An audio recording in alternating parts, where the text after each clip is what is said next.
안녕하세요. 오늘은 7월 15일 월요일이죠.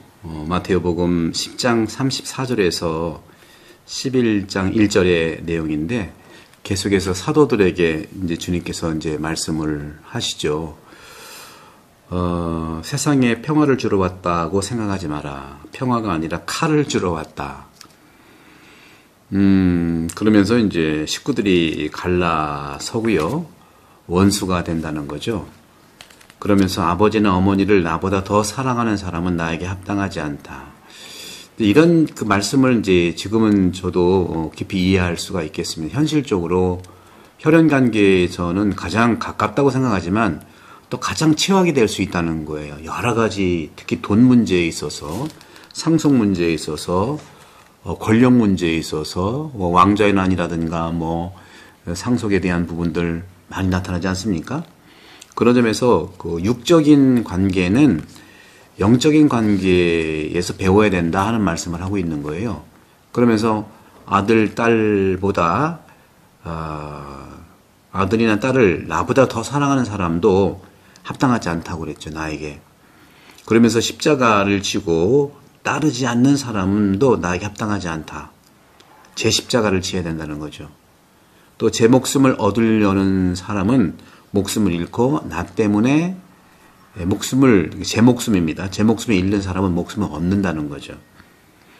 그러면서 이제 예수님을 받아들이는 사람은, 그러니까 너희를 받아들이는 사람은 나를 받아들이는 사람이고 나를 받아들이는 사람은 나를 보내신 분을 받아들이는 사람이다. 예언자를 예언자라서 받아들이는 이는 예언자가 받는 상을 받을 것이고 의인을 의인이라서 받아들이는 이는 의인이 받는 상을 받을 것이다. 진실로 말하는데 이 작은 이들 가운데 한 사람에게 그가 제자라서 시원한 물 한 잔이라도 마시게 하는 이는 자기가 받을 상을 결코 잃지 않을 것이다. 그래서 12제자에게 다 지시하고 나서요. 유대인들의 여러 고을을 가서 복음을 선포하고 하려고 그쪽으로 떠나셨죠. 마태복음 10장의 이 34절부터 11장 1절의 내용이 그리스도를 따르는 제자들의 사람들입니다. 평화가 아니라 칼을 주러 왔다는 건 어떤 뜻일까요? 복음의 맥락에서 보면 이상한 본문처럼 보여요. 구약의 예언에서 메시아는 평화의 왕이죠. 사무엘 9장 5절에도 나타나고요. 그렇게 불리죠. 예수님께서 태어나셨을 때 천사들의 합창단이 바로 예수님을 환영했는데 루카복음 2장 14절 땅에서는 그분이 사랑하시는 이들에게 평화가 있다는 것을 얘기하죠. 예수님이 이렇게 사도들을 세상에 보내시면서 다른 사람들에게 평화 인사를 하라고 말씀하셨어요. 오늘 복음 10장 12절에 그리고 세상을 떠나기 전에도 요한복음 14장 20절에 보게 되면 14장 27절 바로 예수님은 평화를 너희에게 준다 하는 말씀하세요. 평화. 근데 오늘 이 문장은요. 칼에 대한 언급을 어떻게 이해할까? 그러니까 말씀드린 것처럼 루카복음 2장 14절, 마태복음 10장 12절, 요한복음 14장 27절 이 컨텍스트 안에서 오늘 문장 평화가 아니라 칼을 주러 왔다고 하는 이 언급을 이해하는데 굉장히 중요한 도움이 되는 설명입니다. 이 구절들이. 세상이 주는 것 같지 않고 바로 내가 너희한테 준다고 그랬어요. 주님께서는 분명히 세상이 아니라 내가 여러분에게 주는 예수 그리스도의 사람으로서 말씀하시는 거죠. 세상에 평화를 주러 왔다고 생각하지 말고 평화가 아니라 칼을 주러 왔다. 세상에. 이런 경우처럼 또 다른 성경 경우에도요. 우리는 이런 이중적 의미 다시 말하면 자연적인 것과 초자연적인 것 또 인간적인 것과 신적인 것을 구별해야 되는 것이죠. 일반적인 의미로 이해하는 이 평화라는 용어는요, 모든 요소의 조화를 나타내고 있어요. 조화. 평화는 조화입니다. 하지만 이 신성한 조화라고 하는 것을 우리가 알아들어야 되겠죠. 인간적 조화도 존중하지만 신성의 조화, 신성한 조화, 거룩한 조화. 이 거룩한 조화, 신성한 조화는 바로 인간적인 요소의 조화의 그 이상이라는 거죠. 그 더 넓고 깊게 가야 된다는 말씀이죠. 작곡가 피에로 루이지가 있는데요. 이 피에로 루이지 작곡가는 그의 대위법이 있는데 바로 음악적 예에서 대위법이라는 음악적 예화를 말하면서 평화라든가 칼에 대한 아이디어를 얻을 수가 있어요. 바로 피에로 루이지는 팔레스타인 출신인데요. 그래서 구약과 이런 신약의 내용들을 다 알고 있을 텐데 피에로 루이지는 네 가지의 음의 기계적인 사용을 통해서 조화를 추구하지 않았어요. 러시아도 그렇습니다. 러시아도 모든 미술, 음악, 신학 분야가 있는데 이것이 상당히 우리가 서구 유럽과는 많이 완전히 반대라고 볼 수 있어요. 그래서 우리 정세에 맞는 거예요. 러시아의 음악도 우리 정세에 맞고요. 중동에 특히 이집트라든가 또 그리스 보시면 그 소울 리듬이라든가 영적인 가치들의 어떤 면모를 볼 수가 있거든요. 그래서 이 피에로 루이지는요, 부조화가 뒤따르는 조화, 그러니까 부조화 속의 조화를 더 부각시키는 거예요. 말씀드린 것처럼 러시아도요, 그 붉은 광장에 성 바실 성당이 있는데 양파 껍데기 울긋불긋 씌워놓은 것 같은 거 있잖아요. 대개 서양의 성당은 데칼코마니처럼 대칭이에요. 완전히 왼쪽으로는 똑같아요. 완전히 똑같아요. 그걸 조화로 생각하는 거예요. 근데 러시아도 그렇고 이 팔레스타인에 있는 그 구약 성경과 이집트의 배경에서는 부조화의 조화다. 바젤 성당도 반 나눠놓으면 똑같지 않아요. 서로 다양성 속의 일치를 얘기하는 거거든요. 하느님께서도요, 이 최고의 작곡가시잖아요. 하느님도 최고의 작곡가이시고 하느님의 구원의 역사에 무한한 조화 속에서 이루어지고 있는 건데 따로 떼어 놓게 되면은 확실히 평화를 파괴할 칼이 들어갈 자리도 있는 거예요. 그러니까 부조화 속의 조화니까 하나만 보면은 그냥 칼 같은 거예요. 어떤 연관성이 없는 거. 그런 점에서 칼이라고 하는 의미를 알아들을 수가 있는데 바로 오늘 복음에서 말하여 나는 아들이 아버지와 딸이 어머니와 며느리가 시어머니와 갈라서게 하려고 왔다. 집안 식구가 바로 원수가 된다. 아버지 어머니를 나보다 더 사랑하는 사람은 나에게 합당하지 않고 아들이나 딸을 나보다 더 사랑하는 사람도 나에게 합당하지 않고 제 십자가를 지고 나를 따르는 사람에게 다른 사람도 제 십자가를 지고 나를 따르지 않는 사람도 나에 합당하지 않다.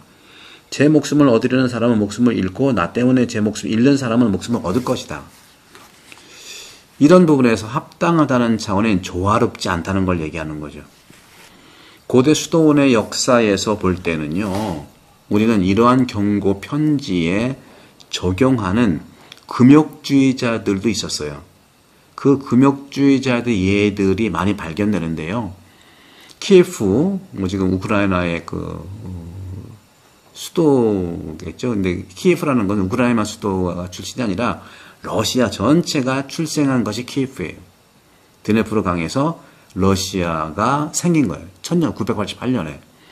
어쨌든 키예프의 성 테오도시오는요, 집을 떠나서 동굴 수도원으로 은신한 다음에 더 이상 어머니를 만나고 싶지 않았어요. 수도자들은요, 바로 여기에서 소식을 보냅니다. 여기서 보게 될 때, 그렇죠. 이런 부분들에서 볼 때 모든 수도자들이 그들의 부모님들에게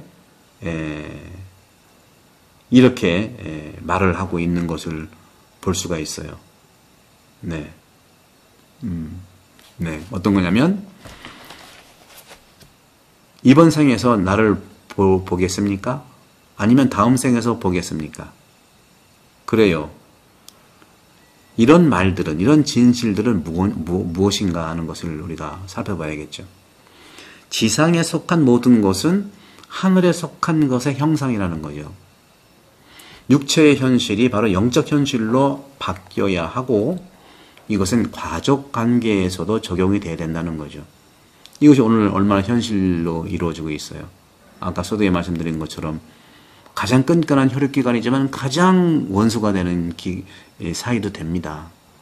평생 안 보고 사는 가족들이 얼마나 많은데요. 그런 점에서 비잔틴 영성가 니콜라스 카바실라스는 하느님께서 우리에게 좋은 어머니를 주셔서 우리가 하늘 어머니 마리아의 형상을 볼 수 있도록 하셨다고 말합니다.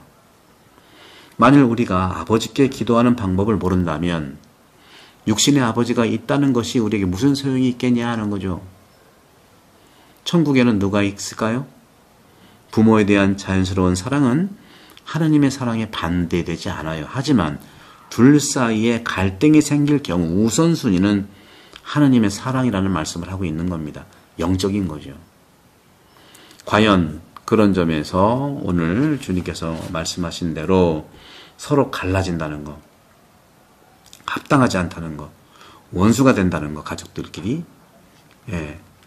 이런 부분들을 우리가 이제 살펴봤을 때, 이런 부분에서, 미카 예언자의, 어떻게 보면, 어떤 메아리라고 볼 수가 있겠죠. 미카 예언자가 그런 말들을 하는 거죠. 예루살렘의 마지막 날에 바로 그는 미카 예언자는 모든 사람과 다시 말하면 아들이 아버지와 딸이 어머니와 며느리가 시어머니와 가족이 원수로 대하는 것을 봤다는 거죠. 우리도 현실에서 그런 경험이 있지 않겠습니까? 우리가 조화로 바꾸고 싶은 극도의 부조화, 그것은 바로 인간의 힘보다는 하느님의 힘으로 반드시 가능하다는 거예요. 하느님은 반드시 그렇게 조화롭게 하실 거라는 거죠. 영성가들은요, 이러한 구절에서 심리적 기초를 바라본 겁니다. 사실 주님의 길에서 가장 큰 장애물은 바로 우리 자녀들의 자유롭고 영적인 그런 행동들을 방해하는 가장 가까운 사람들이라는 거죠. 가족들로부터 올 수 있다는 겁니다. 아이가 가정을 꾸리는 것을 포기하고 먼 나라로 선교사로 나가는 종교인이 되기로 성소죠, 소위 결심한다는 사실을 부모는 받아들이기 어려운 거예요. 저도 이제 신학교 가겠다고 이제 늦은 나이 전 신학교 갔잖아요. 대학 졸업하고 갔으니 이제 26에 들어갔는데 25에 제가 가고 싶었어요. 대학 졸업하고 그때는 이제 24살이죠. 만으로 하니까 가고 싶었는데 만으로 23살이네요. 근데 이제 찬성은 근본적으로 하셨는데 저희 어머니께 좀 섭섭하신 것 같아요. 그래서 1년 동안 어머니께 좀 이렇게 효도 좀 하고 26에 제가 들어갔죠. 그러니까 만으로 25이 되겠습니다. 그런 것처럼 인간적인 그런 부분이 뭐 공감합니다. 근데 사제가 된다면 가장 기뻐하신 게 어머니셨어요. 그런 점에서 부모는 받아들이기 어렵습니다. 결혼한 사람은요, 아시시 성 프란치스코처럼 자신이 소유한 모든 것을 포기할 수가 없어요. 프란치스코는 결혼하지 않았기 때문에 아버지께 자기 옷을 벗어 던지고 교회를 위해서 작은 교회 지으려고 나왔잖아요. 소명이 진실이라면 가족과 환경에서는 이해되지 않는 경우가 많아요. 그래서 우리는 사제성소, 수도성소, 하느님의 부르심이라는 것이 거기에 있는 거죠.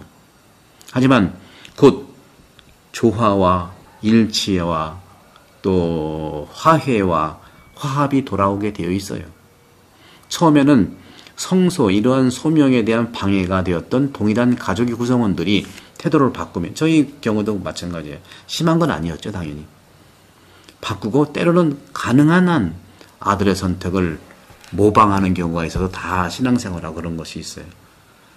누가 아들의 일을 막을 수가 있겠습니까? 부모가 아들 말릴 수 없죠. 그런 점에서 사제성, 수도성 원하시는 부모님들은 기도로 뒷받침하면 그 기도의 모습으로 사명이 이루어진다고 생각합니다. 구독, 선교 부탁드리고요. 계속해서 말씀드린 대로 영혼 돌봄 이 책 많이 홍보해 주시고 또 구독, 선교 부탁드리겠습니다. 성부와 성자와 성령께서 여러분 모두를 강복합니다. 감사합니다.